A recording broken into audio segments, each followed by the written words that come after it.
পৃথিবীর সবচেয়ে বড় প্রদর্শন। আপনি যা উপার্জন করেন তা সম্পদ নয়। সম্পদ হলো সেটাই আপনি যেটা সঞ্চয় করেন।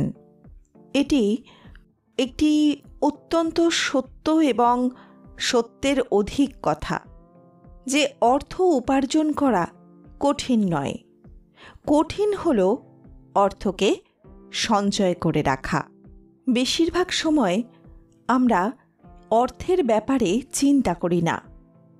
দুদিনের জীবন, খাও দাও, আনন্দে বেঁচে কাটাও, এভাবে ভাবনা চিন্তা করার মাধ্যমে আমরা আমাদের অত্যন্ত কষ্টার্জিত টাকা খুব সহজেই নষ্ট করে ফেলি। তবে এর পরিণতি খুব একটা ভালো হয় না।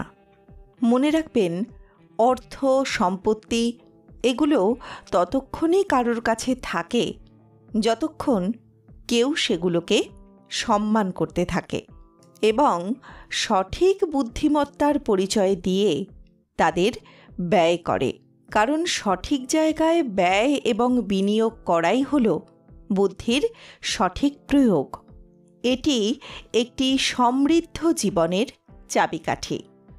হ্যালো বন্ধুরা, আমি আরজে প্রাচী এবং আলোচনার বিষয় হল সুপরিচিত আর্থিক সাংবাদিক এবং লেখক মর্গান হাউজেলের লেখা বই দ্য সাইকোলজি অফ মানি, অর্থাৎ ধনসম্পত্তি সংক্রান্ত মনোবিজ্ঞান।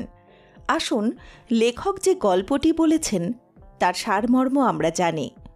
আমাদের কর্মজীবনের অনেক ক্ষেত্রে লস অ্যাঞ্জেলেসের একটি বিলাসবহুল জায়গায় চাকরি করতাম।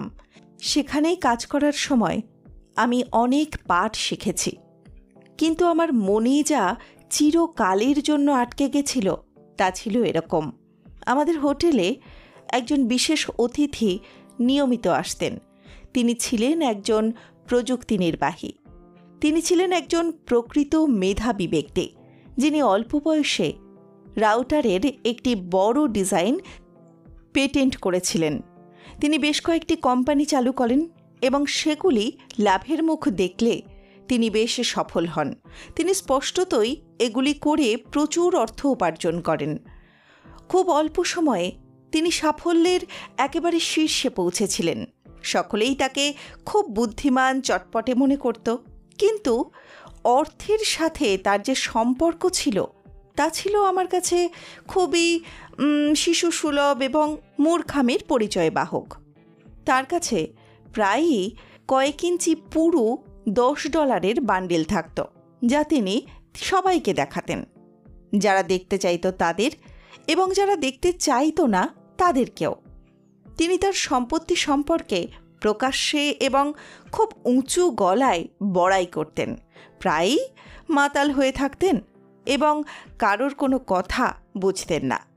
একদিন তিনি আমার এক বন্ধুকে অনেক টাকা দিয়ে বললেন পাশের সোনার দোকান থেকে সোনার মুদ্রা নিয়ে আসতে।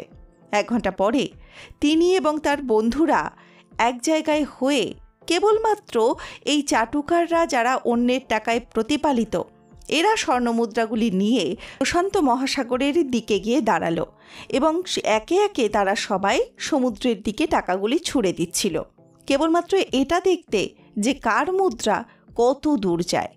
শুধুমাত্র ক্ষণিকের মনোরঞ্জনের জন্য এটা করা। আপনারাই বলুন, এর থেকে বড় বোকামি আর কী বা হতে পারে? কিছুদিন পরে তিনি হোটেলের একটি মূল্যবান বাতি ভেঙে ফেলেন। যখন আমাদের ম্যানেজার তাকে বললেন যে তাকে $500 জরিমানা দিতে হবে, তিনি সঙ্গে সঙ্গে পকেট থেকে টাকার বান্ডিল বার করে ম্যানেজারের হাতে দিয়ে বললেন, এই নাও, এতে $5000 আছে, এটা নাও আর আমার সামনে থেকে এক্ষুনি চলে যাও। সাবধান, যদি আর কখনো এভাবে আমাকে অপমান করো। আপনারা বলতে পারেন, আর এই ধরনের আচরণ কতদিন স্থায়ী ছিল? আগে হ্যাঁ বন্ধুরা, খুব বেশি দিনের জন্য নয়। আমি মাত্র কয়েক বছর পরেই জানতে পারি যে তিনি সম্পূর্ণ দেউলিয়া হয়ে গেছেন।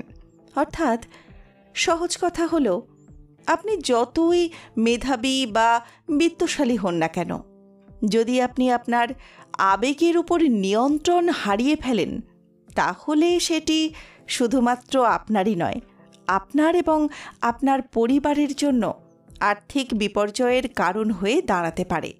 সারা বিশ্বের ঋণ আপনার উপর চাপতে পারে এবং এর বোঝা টেনে আপনাকে খুবই দুঃখজনক জীবন কাটাতে হতে পারে। অন্যদিকে বিপরীতটাও সম্ভব। পৃথিবীতে এমন অনেক মানুষ আছে যারা কোনো বড় আর্থিক প্রতিষ্ঠান থেকে শিক্ষা ছাড়াই অত্যন্ত সাধারণ একটা মেধার মানুষ হয়েও প্রচুর অর্থ উপার্জন করে ধনী হয়েছেন, শুধুমাত্র এই কারণেই যে তাদের আচরণগত দক্ষতা ছিল, যার সাথে বুদ্ধিমত্তার পরিমাপের কোনো মিলই নেই। এর অর্থ হলো সম্পদ উপার্জন করা সহজ, কিন্তু ধনী হয়ে থাকা কঠিন। তবু বন্ধুরা, আমরা সেই বইটির কথা বলছিলাম যার নাম টাকার মনোবিজ্ঞান বা ধন সম্পত্তির মনোবিজ্ঞান। এরকম আরও ছোট ছোট গল্প নিয়ে এবং তার সঙ্গে জড়িত গুরুত্বপূর্ণ বার্তা নিয়ে আমরা আমাদের কথোপকথন এগিয়ে চালাবো। আপনারা কোথাও যাবেন না।